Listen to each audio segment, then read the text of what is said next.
Oh, what a day! What a lovely day!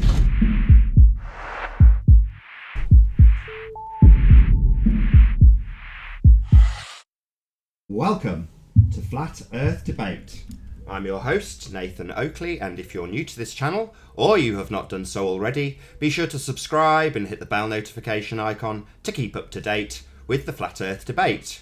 If you would like to support this channel, there is a super chat that runs alongside each of these shows while they're live, and there's also a link in the info box below the video once it's rendered. But most importantly, if you would like to join the discussion, simply mute the page you are currently watching, then click the link in the info box below this video to join the panel and express your views on the shape of the Earth. If you do join, please don't swear. If you do, you'll be ejected, and if you are, please don't try to rejoin the stream using sock accounts. You'll be warmly welcome back on the next stream.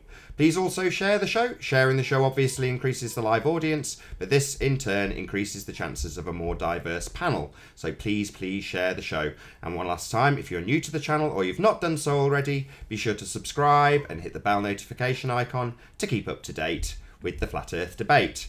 Now we are joined by Chocolate Saying, John, and Sleeping Warrior. How the devil are you all? Oh, good man. Oh, hello. Where have you been? It's been a long time. I've been just relaxing. Hooker's Coke and rum, right? No, I don't really drink. The last time I drank was with you. Yeah, it's just the hookers and the Coke then. Yeah, that's not implied, no. Not at all. Was ist los? So, should we start with some housekeeping? Yeah, go on. No, hold on 1 second. I had a request to start this show 45 minutes later. You're in my workout time. Okay. So go ahead and close up the show. Right. I think we can safely say your request was denied. Yeah, I think it was. I didn't All right, see sorry, it. go ahead. I've not long been back, so not caught up on all my messages. Housekeeping, come on. Housekeeping. Any signs of curvature in the last couple of No. days? Chris Monk's claiming that there's curvature everywhere. No, we already dealt with that. Well, he's claiming there's curvature, but we just can't see it, right? Well, he's claiming that there's curvature. Okay. Well, if Chris is out there, I'd love to hear it.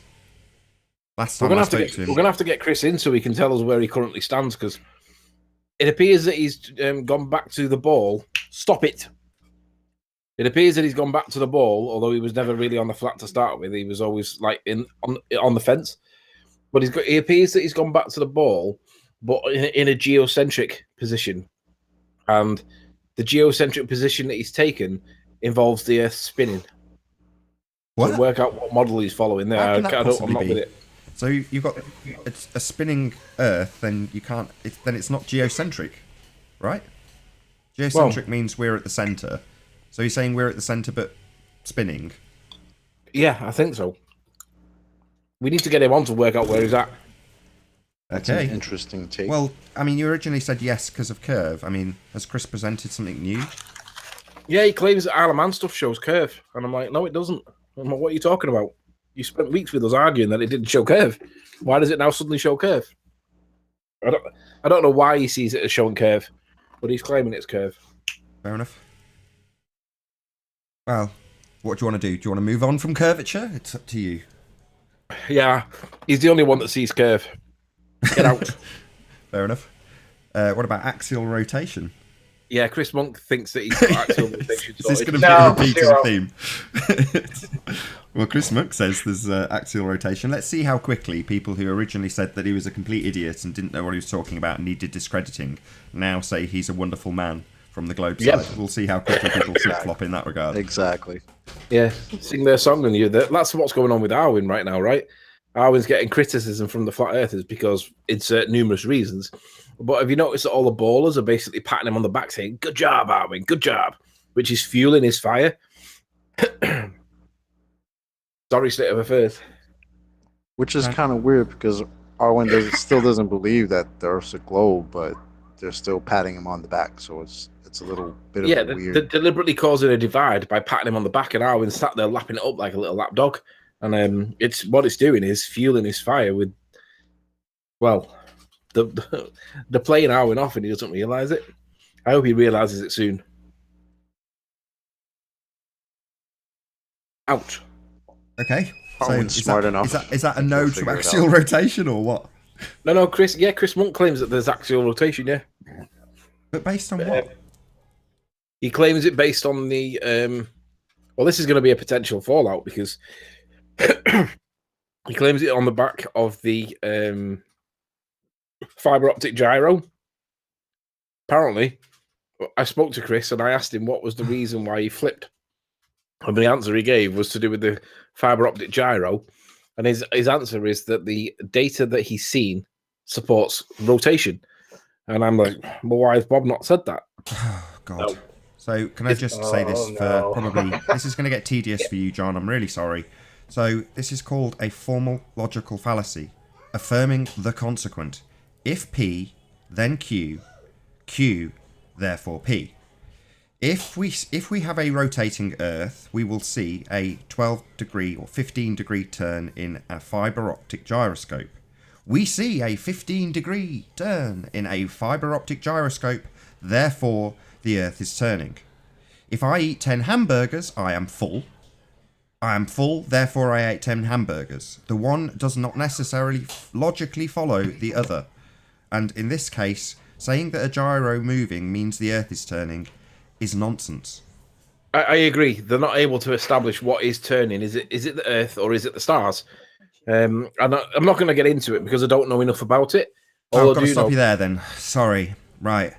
If we see a 15-degree turn in a gyroscope, then the ether must be rotating. The ether is rotating because we see a 15-degree turn in a gyroscope. Yet another formal logical fallacy. You are now guilty of it, Anthony. It's not an if. I'm not. Or... I'm not. I don't accept that. What I'm saying is that he's the one that claims derpa.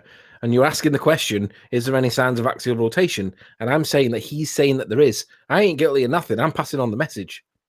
Fair enough. Well, I'm just pointing out the formal logical fallacy regardless of you being the messenger. I want the message to get across, not to you. You know this, implicitly. I know you do. It's been drummed into you enough times. But ultimately speaking, yeah, I want that message to get across. So if it comes over like I'm trying to berate you, I'm not. I'm just berating people who continually use logical fallacies to prove the Earth is spinning. It's annoying. There is another one he cites for Earth spinning. Ooh, he believes that the compasses are actually a ball Earth proof. I'm not going to explain compasses? Why. We can move on. But he actually believes that gyroscopes prove the Earth spins. Okay. Did you say he also believes in dinosaurs as well. He believes in dinosaurs. My wife got me into that conspiracy. No, he's gone back to accepting dinosaurs existed. He believes that there was a big change in the atmosphere's climate and blah blah blah blah. And I'm like, oh right, so full-on retard mode has been enabled. Amazing. Okay. Yep. Wonderful. Yep. I can't quite believe this, but it is laughable. Okay, fair enough. Hold on. What's his favorite color? We forgot to go over that. I have no idea. Okay.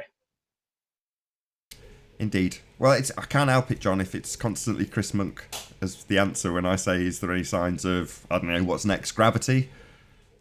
Yeah, Chris Monk. Oh, here we go. What a surprise. Yeah, it was Chris. I heard it. He shows that he now believes that navigational compasses show the gravitational effect. He also accepts that as you go deeper in the underground, the gravity gets less. And I'm like, that doesn't support sphericity. It should get more. And he's like, yeah, it doesn't support sphericity, but it does get less. And I'm like, but you're acknowledging that gravity is there, right? And he's like, yeah, it's definitely there. And I'm like, really? So I don't know what's happened with Chris, but he seems to have become full-on crazy guy. And it's like, what's going on here? Surely he's not going to be Chris Monk as the answer to this one. What about a pressurized system next to a vacuum? No. Oh, yeah, Chris. Come off it. Seriously? Mm-mm. No, the citation for that one is... It was Red's Rhetoric, wasn't it? But who was the one that superseded him? M. Scott Veitch. Yes, the astronaut. He believes that there's a pressurized environment next to a vacuum. And obviously, Nathan's going to be volunteered to go and pull the lever. And when M. Scott Veach goes into a vac chamber inside a spaceman suit, I'm going to watch his eyeballs get sucked out of his head. Fair enough. Doesn't sound appealing to me. I don't really want to watch that happen. But, if it's comedic to say I'm pulling the lever, then fine. But, I don't wish to see someone's eyes sucked out of their head. But there we go. Apparently, it's not going to happen according to M. Scott Veach because a spaceman suit will protect them in the vacuum against the pressurized environment of Earth. Did you have to do that? If he wants to trust in the NASA costume department, that's his bag. What about signs of Anybody shown any scientific evidence of Earth radius? Yeah, Chris Monk claims that compasses do it. Chris Monk claims that compasses do it. He claims that navigational compasses prove R. He also claims that the fiber optic gyroscope also proves R.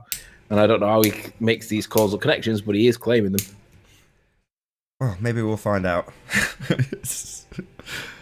think that's pretty much it, isn't it? Have I covered it all? Yeah. Yeah. So if you're out molten iron core. Oh, yes. Oh, the molten iron. Well said, Yeah. Chocolate saying. So, yes, any signs of a molten iron core at the centre of a sphere Earth presupposed by radius? Yes, Chris Monk. I was going to say it, but I didn't want to. But yeah, Chris Monk thinks that there's a molten iron core. You're joking. You've got to be joking.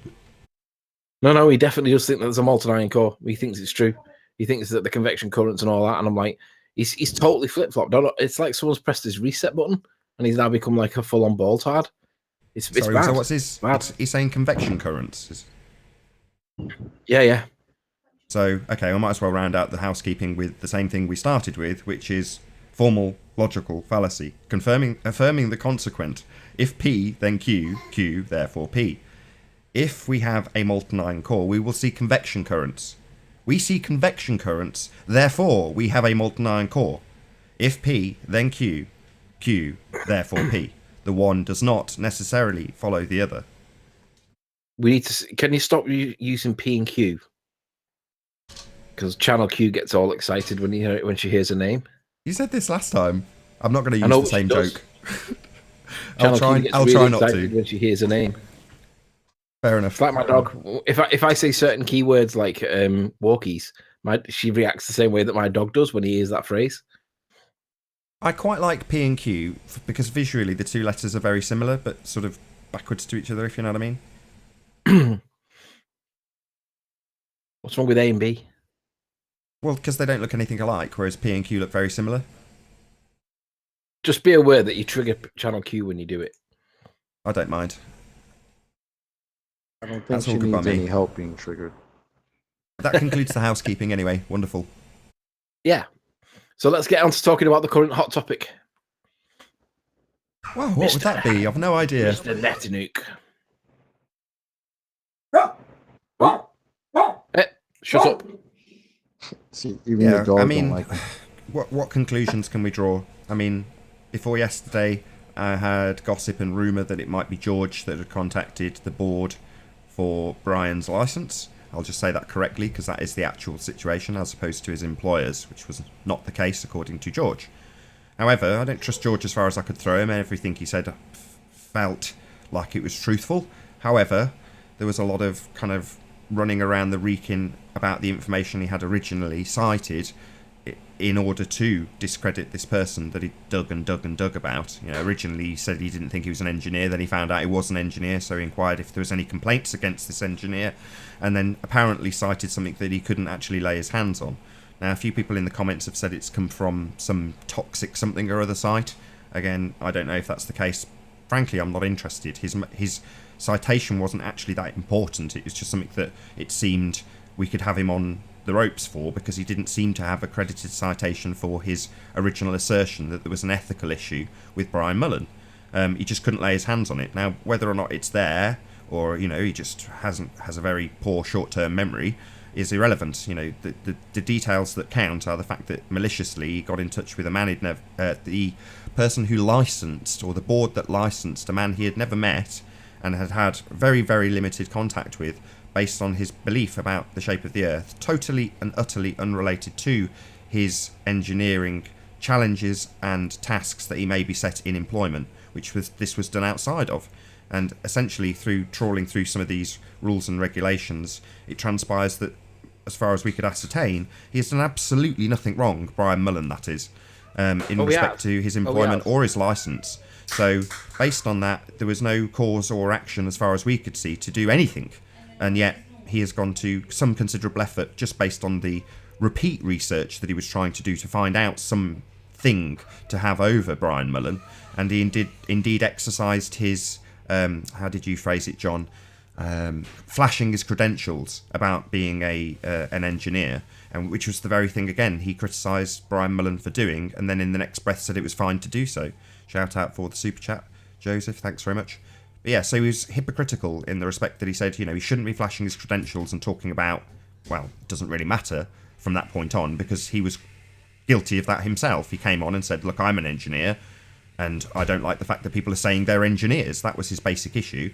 And when it got to the stage that we pointed out that ultimately he's perfectly entitled to label himself an engineer exactly as George Hnatiuk had done, and it was in no way in any breach of anything he had done in terms of his licence or his career, he said, well, it's absolutely fine that you can say you're an engineer. So he completely criticised himself and didn't have any evidence to back up his assertion that he'd broken some sort of rule. And then in his YouTube video, which he continually referenced, it seemed to allude to him saying that there was several violations. So there we go. That's about as brief a summary as I can give. And let's just be clear, though. I want to correct something that you just said because I don't agree with it. You said then it wasn't that important what the citation for his claim was. I actually think that was the crux of it. I think that if the guy's got some issue against Brian for being wrong on YouTube, then basically it really does matter what his gripe was, because if he's going to go to somebody's regulatory body based on being wrong on YouTube, then what does that tell you about George Hnatiuk's psychological profile? It tells you that the guy is literally a vindictive guy that doesn't like, well, basically doesn't like flat earthers. So I think that it was most important that we got to find out what the basis of his complaint was. And I'm glad that he didn't really show it particularly well, and it relied on Arwin offering his services to help him, which was promptly refused because whatever. But it's bad that he didn't know why or what citation that he was relying on to try and prove some element of, well, wrongdoing for being wrong on YouTube, assuming, of course, that he was in fact wrong, which who cares whether he was right or wrong about the point in hand or the points in hand. What matters is if for some reason they feel as though that was a justifiable and legitimate reason to try and wreck his career. Well, being wrong on YouTube doesn't wreck someone's career. I'd like 2 minutes to tie a bow around this debauchery. Yeah, go ahead. When you're done. We ready? You want to do it now? Max, all yours. Yeah. All right. Listen, I've personally held state and national professional licenses. I don't know how the engineering profession specifically conducts its business, but I can damn sure speak to this conceptually, right? Number one, George said that engineers don't need to be licensed. However, what if Brian's employer required a license for employment? Number two, I can tell you that the professional organizations like these are somewhat tight-knit. All you need do is mere innuendo, no official action needed, and the receiver could feel the pain through the back door. George certainly knows this. What if someone on the licensing board knew Brian's employer personally? What if a board member talked to their buddies and they knew Brian's employer, right? People talk, they gossip, duh. Moreover, all George need do is bring this topic up to any of the slobbering knuckle draggers in the ED, that's the Earth discussions community. It would have been akin to release the hounds. So all George all he could do, he could wash his hands of the issue, innocent angel, because the ED crayon munchers would do his work for him. Then George could sit back, kick his feet up, light a stogie, and watch the carnage from afar. All the while, Yellow Spine safe harboring himself with a plausible deniability cloak.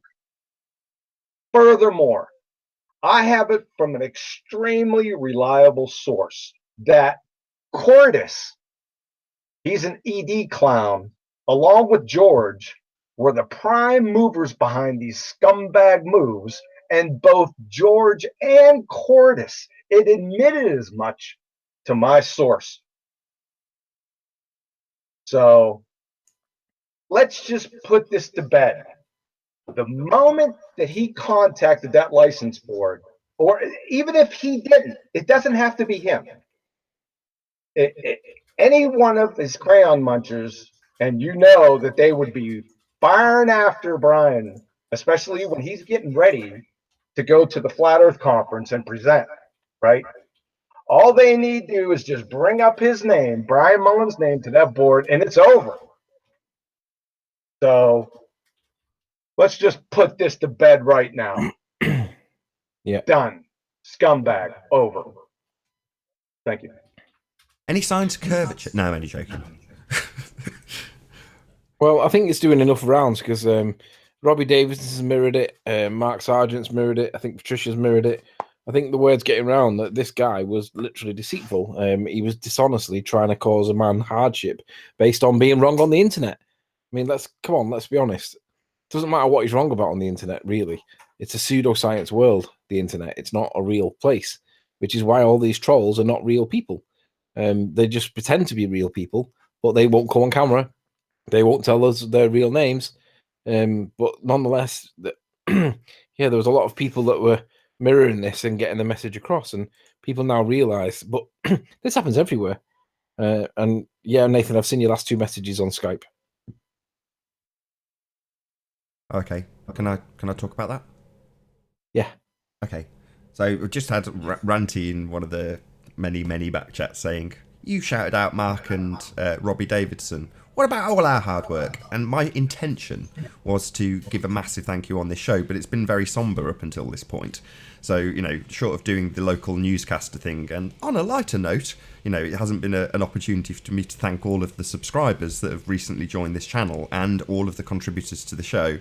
But Nora was quick in the chat and said, to be fair, he does thank you all on every show. And I genuinely mean it. At the end of each show, I say massive, huge, enormous thank you to all of the debating panel.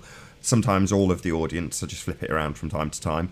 But I am genuinely grateful to every single person who watches. And often I'll correct you guys when you're like, the bloody ballers in chat, this, that and the other. And I'm like, no, faithful viewers. So, I'm actually genuinely appreciative of everybody who watches the show.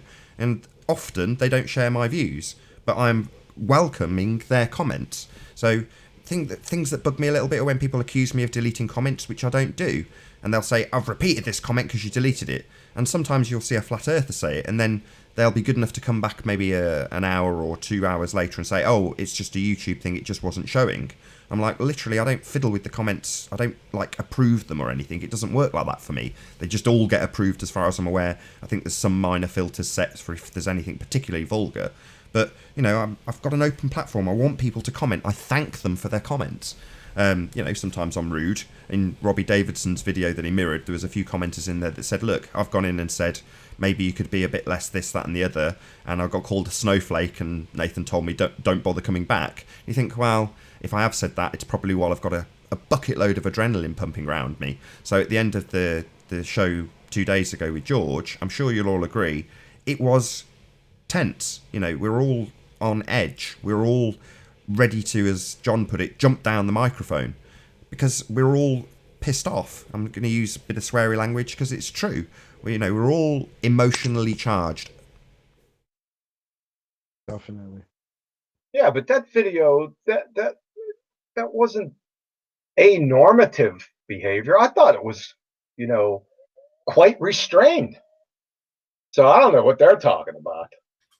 All I'm saying is, when people are critical, I like criticism. obviously some of it's not in the slightest bit constructive, but nonetheless, I thanked that person on Robbie's video and said, I take your criticisms on board. If I was stroppy with you, it's because I normally just immediately start responding to comments after I've closed out the show, mirrored it, done all the admin that I do, which takes me a while after the show finishes, as you guys know. But once that's done, I'll normally go and have a quick look at the comments and start responding to people. But at that point, I haven't unwound. I'm still full of adrenaline. So sometimes I can say things to some of the valued viewers that I may regret if I could see the comments later. But the amount of comments I get is phenomenal. So, it's not like I can just see them and keep up with them. Often, a day after the video's published, there's so many comments I just can't keep up. But anyway, I'm more than anything trying to change the subject and lighten the tone, and I'm not doing a great job. But there we go. Did a fine job. There was nothing wrong. I listened to it a couple times. I thought it was quite restrained, like I said. He had plenty of time to present his case, right? He had the complete mic. He was open except for, a couple places where everyone had to get in their 10,000 words, but you snuffed that out pretty quick. He had more than enough time to present his case, present his defense, and he didn't. Period. End of story. If you watch his response video, his first couple of minutes, he basically says words to the effect of, I just went on Nathan's show and it didn't really go all that well. No shit, Sherlock. But he basically says, Nathan's a terrible moderator because... And then there's a bit of a pause while he has a think to what to say. And basically, he has to change the sentence straight away. So he actually doesn't give any reason for why Nathan was a terrible mod. And to be honest, I thought Nathan's best performance was that hangout because, literally, people wanted to speak to him and say, what are you doing, you moron? And he was allowed to speak and overstate his case. And he couldn't do it. And the back and forth was brilliant. So to be honest, I think that Nathan's best moment was in that hangout. I agree. I agree. Yeah, thank you. I don't know. It's just another day at the office as far as I'm concerned. But, at one point, I'm sure it was Walt said, look, you've got to appreciate that we're all biting our tongues here. And I thought, well, yeah, so am I, because, I want to rave and shout at this guy. But you can't. Like Anthony says, you've got to try and remain calm and let him hang himself. And the pressure is what's building up in the hangout for everybody. It's not just George that's under pressure. And when that pressure builds up, and this is something we've discussed recently with Arwin, it may be the case that someone like Arwin wants to relieve that pressure because it's not just on the person that's getting grilled. So in a way, you kind of, through empathy, want to help someone out that's obviously having their head stoved in by us about a particular point. And it's palpable often. I assume that's why I've picked up, 1,000 subscribers in 8 or 10 weeks or whatever it is, which is just growth I've never seen before, because that tension is often palpable. You can really feel it. And it's not just the person being grilled. Arwin, who is an empathetic character, I can assure you, for all the people giving him grief, he's a good guy. I'm not, I know he has his fallouts. I often get annoyed with him and shout at him. He does the same to me. We often do this, but that's what mates do. And ultimately speaking, I feel it may be the case that he senses that tension and wants to relieve it, because he doesn't want somebody who's under that kind of pressure, regardless of if they're a baller or not, be under that kind of pressure. I could be wrong, but that's just my take on it. And I put that to Arwin and, he seemed receptive. So maybe not.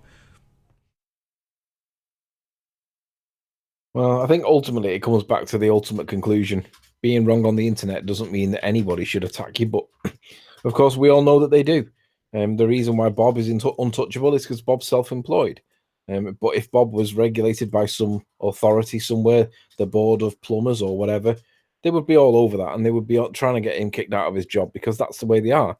Faceless warriors. It's a psychological warfare that they get these people apply and think that it's acceptable because it's against flat earthers.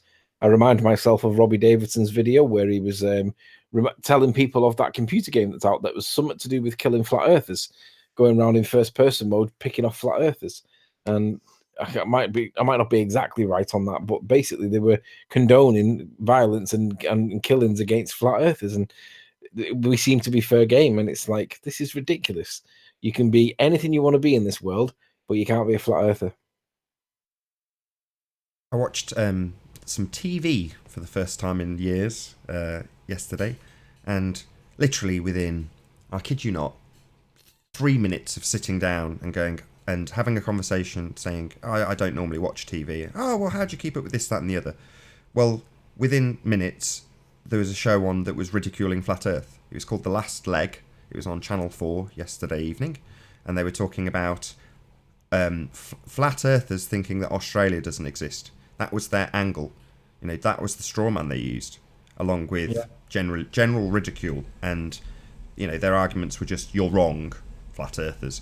And then they played some woman saying something that was a bit off, you know, a bit weird. I didn't really follow it. I was nipping out for cigarettes because I was just kind of like, I don't like television, and this is the reason why. You know, lots of straw man arguments. Well, no arguments, and then a claiming that we all think Australia isn't real. You know, and it's just, what do you say to that? I'm just glad it wasn't that water's not made of hydrogen and oxygen, because that would have been horrendous. You don't think Australia not being thought of as a real continent by you and I, when both of us have got... I mean, one of my largest audiences is Australia. I actually think that it's worse that this element of flat Earth at the minute seems to be adopting the potential that the possibility that water might not be H2O. I mean, I raised that as an issue because I wanted it to be stamped on, and the evidence has been overwhelming. Yet I mean, that Pete and Peter show, they can only be controlled opposition or somewhere else, because they are still pushing it and ridiculing it as though we're stupid. And I'm watching the most recent 2 videos, and I'm thinking, what on earth are you two doing? Now, I don't know if you know about the Iron Realm Media conversation that they had, Nathan. I think you were away, and I don't think you've been up to speed with it. But when they were on TFR with Iron Realm Media. Perfect timing. How you doing, Adam? We were just talking about you. Hey, Adam. You need to tell the story, John. Adam. You need to tell the story that I was just about to encroach on, because you can do it better than I. Tell Nathan and people listening. What story is that? I just muted. Hold on. Australia. Hold on. Hey, Nathan, don't kick him. Adam, tell Nathan and people listening what happened in the Truth Frequency Radio interview. Not so much the interview whilst you were online. What happened, with the circumstances that surrounded it? Well, as you guys know, we always like to do a little pre-show. John, you'll confirm. Because it's all about, rather than trying to get to meet people on air, it's trying to just get to know them a little bit and then present the story is always what we've always tried to do. And condense people a little bit so we can present something of them. Like if you took John's work, you know what I mean? We all agreed what would be the great thing to put on that gives John air and gets people a flavour of him and stuff, and gives him a chance to present whatever. So the same sort of thing with those guys. And I was running a few minutes late, so I joined a few minutes into the conversation, and they were talking, and that's pretty much how it went. There was lots of nods and niceties early on as we were discussing bits, but well, 2 key phrases that you said, and let me jog your memory in case you're missing it, because I think you might be. They were communicating non-verbally with each other, with like nods and winks and stuff, which you guys picked up on, which was basically yes, answer that question or obfuscate that. I don't know. There was some kind of coding. They've clearly got good non-verbal communication with each other. The twins, they finish the sentences. So, I mean, I don't think that's necessary, but it was odd, mate. It wasn't an honest conversation. It was very strange, and it turned quickly, not because of disagreement, but of announcement of my qualifications. That's my next thing. You got to a point where you told them who you were and what you did, and then what was their reaction? How did they behave? Well, instead of it being grillers and talk about this, that, and the other, it became, oh, well, you prove it, you know. And I was still trying to be honest and saying, look, let's investigate this, because as I said, you've got to investigate everything. You can't take assumptions. I'm more than happy, as I did, last night, to start again and see if I was being kidded as a kid. Do you know what I mean? So, but it was at the point of that there was just a twist of attitude, and pretty much I think they say it in their own video. If you can't disprove what we're saying, then what we say stands. There was a lot of straw man argument building from them. The whole experiment description is a straw man in the way they've presented it, and it just seems a very odd thing, because we got accused of not being honest and genuine and all sorts of nastiness and all this sort of stuff, but hopefully most people know that's not us, and not how we are. We're happy to look at stuff, but it's their reaction is so defensive, and they're the ones making the extraordinary claims, so it would seem relevant. And that's the purpose of me wanting to talk to them, was to investigate these claims and see why, because they are presenting it as if they know what they're talking about, see why they were making these claims. But as soon as we wanted to investigate that, and certainly as soon as I pointed out that, well, I asked them what they were getting, as well as chlorine gas at the anode, and at that point, then it really just turned from, well, I remember the answer sort of vaguely. I said, are you getting hydrogen then at the other gas? And if so, where's that coming from? Sort of thing.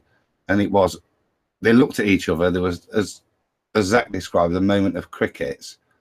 The one without the glasses, Peter, I think it is, put his head in his hands, looked at his brother, and then his brother went, oh yeah, bubbles, something else, and a lot of flat earthers have got, as you hear them referring to, personal problems or issues. I'm not sure what derogatory term they were trying to use, but that was basically, then it went. And at that point, I'd been very polite, and Josh had been bubbling, and that's, I think, when Josh said, enough's enough. This is a sham.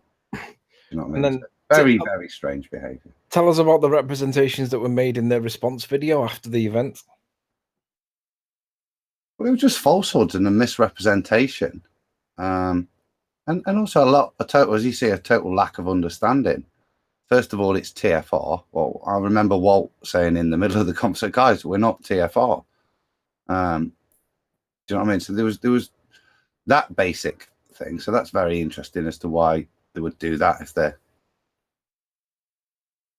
at least if you're going to call someone names, get the name right. And then the whole video, if you listen to it, all the accusations they're making, that Adam, why was I there? I don't know why I'd be there on I Am Realm. I've got no idea. Do you know what I mean? So a very misinformed and also false representation of the events, which was, I think, why as guys got upset and bothered to respond. Because, you hear a lot of crap and we've never bothered before. Do you know what I mean? But that was just too much and not correct, and therefore needed addressing. It's not typical of somebody like Sean Hufford, for example, to have a discussion, debate, or disagreement and then go and totally misrepresent it either before or after the event. And they've done the same. And it's a common practice. They do it deliberately to make a straw man argument, to then debunk that and claim victory, to which the argument was not about. And everybody will then just all hold each other's willies and sit around saying, "Oh, silly you are." And it's just ridiculous. It's so. Not just that, Tony. You gave me the words last night because I couldn't get them. Projection. Yeah. And if you listen to the start of it, that's the initial point. They accuse us of being closed-minded and still ball mentality. It's very strange. It's very well scripted and intelligently put together. And like I say, just watch it. It just smells a bit to me. And their whole behaviour isn't honest and genuine. It was very aggressive from the moment they realised we were going to, disagree with them. And I'll refer to Chris Monk. People change their mind. Nathan's not just suddenly started him calling a faker and a you know what I mean, and all this sort of stuff. It's people are entitled to their opinion, and as I was saying the week before, hopefully we should at least be able to have discussion over these things. None of us in Iron Realm agree on stuff.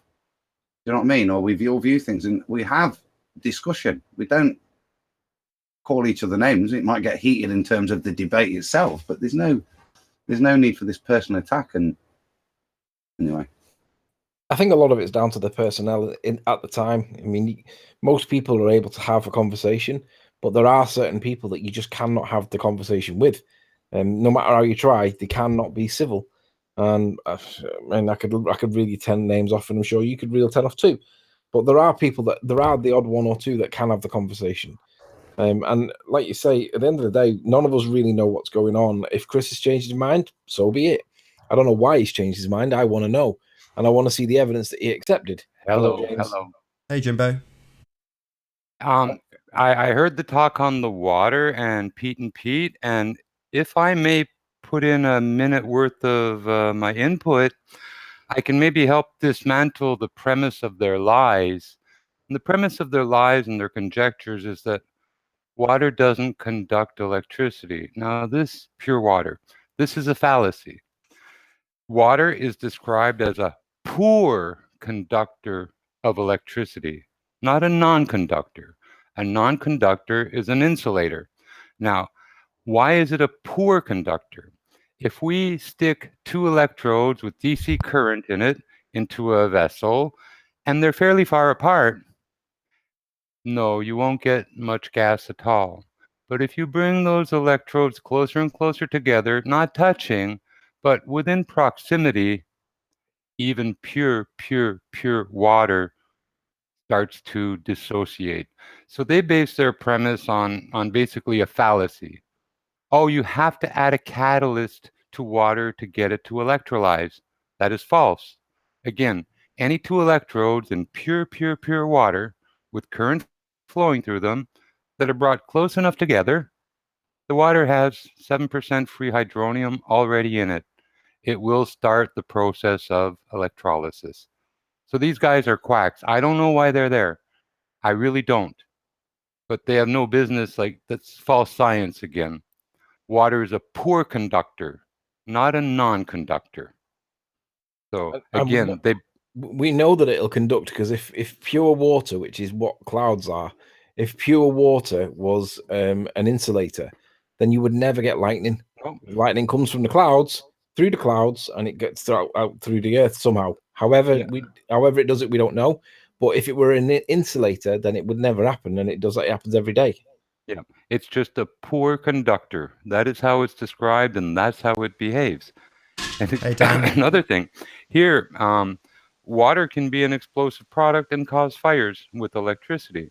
Now, in Canada, we have winters, and we get ice overhanging the edges of homes and buildings that often breaks down and breaks off and falls, and it's dangerous. So they had an electrical wire that you'd plug in, and it was a heating element, and it would melt the ice. But the problem that this electrical heating wire and the ice, well, when they became defective, I guess they were forming hydrogen gas and other stuff and causing explosions and fires. So they're banned now, those particular devices. But here we just had water and electricity, and it was burning down buildings. But as I say, well, you know, water itself has the potential to be an explosive product. It is a form of any fuel. buildings down, dude. But did you see me pop? Yeah. Did you like the pop? I was quite pleased with that. It Hey, was George. lovely. Can you hear us, George? Yeah, I'll mute so y'all can talk. Greetings, George. No, it's dropped. I think it might be a troll. Yeah, I was interested the other night talking to George about the whole. Sorry, just kick him out the Brian back Mullen chat. Bear with me, guys. Just kick him out the back chat. That troll. If it was George, I'm sure he would have said hello. Okay, he's gone, but I reckon it probably was him. Well, he would have said hello. Yeah, they've gone back to cloning people's like icons and trying to slip through that way, eh? Well, we're on the board. We can control the trolling. Sometimes we let them do it for entertainment values, but sometimes they do catch us off guard. But we have the upper hand. They can't control the hangout. We do. Yeah, well, that's good. It's good that it's organized like that now, because It was tiresome, the porn bombings and all that nonsense. It's good to have like it organized and flow through without these criminals Yeah. interfering. The level of dedication is mind-boggling. Well, some of them are paid. Let's face it. It's only one or two of them, but they managed to make themselves feel like there's 50 of them, but there's only a handful of them. Yeah. Tony, I'm just being ignorant here, but what's he doing? They have assistance of the state. They have hack programs and all kinds of stuff, you know. So That's what I'm saying, dude. What's he posted in the back chat? What's all that? Sorry about that. I don't think that was George. So personally, I wouldn't click on a random link that some random joiner has put in. I wouldn't click on that if I were you. It's a bit more odd than that. I don't even see that. Yeah, don't click on stuff that randoms have just dropped into the Hangout. No, it's not even like that. Look, have a look at it, Nathan. No, thanks. I'm good. I'm good. I don't like clicking on random stuff people have just joined. I'm not saying click it. I'm saying look at what's listed. It's huge. Where are you looking at? I don't even see it. In the side chat. In the Hangout, it just popped up as soon as he popped up, and then. No, I don't know. I'm not even looking at it if I'm honest. Oh, you're on about in the side chat. Yeah, what is it? Let's have a look. Detailed print screen doc. I don't know. Is it about ethics? It is a huge post. I don't know what all that is. There's about 50 different things. Don't click on any of them. No, it's always kind of it's insinuating. I don't know what it is, but it stinks. Yeah, this is just some turd that some random has dropped on our doorstep and we're all sniffing around it. Yeah, just ignore it. Yeah. Anywho. Well, that killed the mood. Yeah, my dog's just about to burst into song, so I'm going to drop on mute. So, I mean, it sounds like you're kind of insinuating that these Pete and Peter are somehow operatives or something. I can't believe I'm asking this question.